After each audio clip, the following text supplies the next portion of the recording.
무조건 이 상처가 이제 벌어졌을 때 무조건 시간 이내에 꼬매야 합니다. 그 이후에 꼬매러 가봤자 그 흉사를 덜어내고 다시 이제 꼬매야 되는. 다들 이제 마데카솔과 후시딘을 좀 헷갈려 하시는 경우가 많은데요. 전혀 사용 방법이 다르고 적응증이 다르거든요.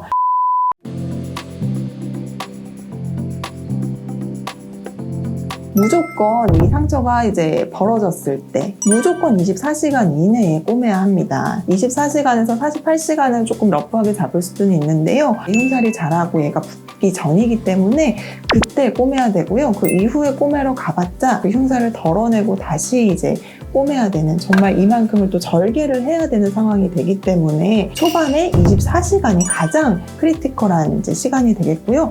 만약에 뭐 해외에서 다쳤다, 동남아 정도면 사실은 4시간 이내에 대부분 올 수가 있기 때문에 최대한 빨리 한국에 오셔서 하시는 것이 가장 섬세한 시술을 받을 수 있지 않을까. 물론 해외에서 시술을 받을 수 있으면 너무나도 좋죠.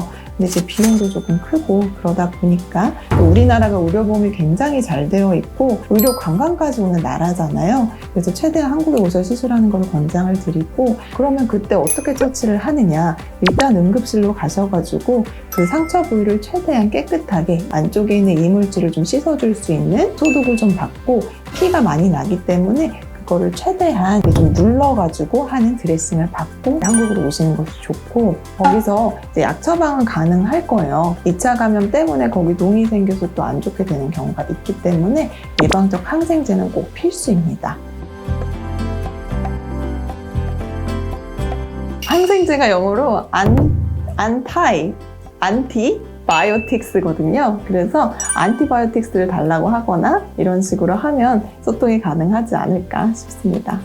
사실은 저는 해외 나갈 때는 이제 스테로이드 조금, 항생제 조금, 그 다음에 타이레놀 조금, 듀오덤이라 그래서 이제 재생 테이프 있죠? 우리 점 뺐을 때 붙이는 거 좀 챙겨가는 편이에요. 근데 뭐 상처가 나거나 그랬을 때 듀오덤을 붙이면 얘가 이제 인공 피부 역할을 해서 습윤한 환경을 만들어서 조금 더 빨리 나을 수가 있거든요. 그리고 삼출물이라고 해서 막 진물 같은 것들이 많이 나오는 상처들 있죠. 메디폼이라고 해서 많이 들어보셨을 거예요. 폭신폭신한 스펀지 같은 그런 폼 재질을 사용해서 그 부분에 붙여주시면 그 스펀지가 그 삼출물을 흡수해서 상처를 꾸덕하게 만들어줄 수 있기 때문에, 그렇게 감염성이 있는 상처에는 폼을 사용해 주시는 것이 좋을 것 같습니다.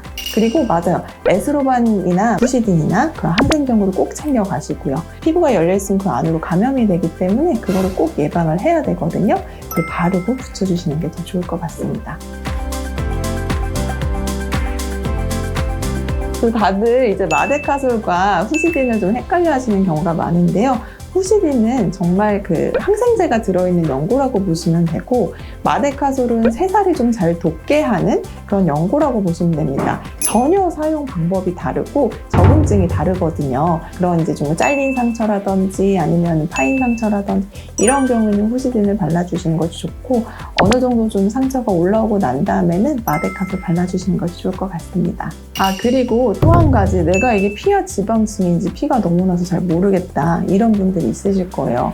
일단 다치고 나서 찢어졌는데 피가 주룩주룩 이렇게 났다. 그럴 경우에 무조건 꼬매야 되는 상처라고 보시면 됩니다. 그냥 약간의 피가 좀 맺혔다. 그런 경우는 조금 붙여놓고 지켜보셔도 되는 상처라고 보시면 되고요.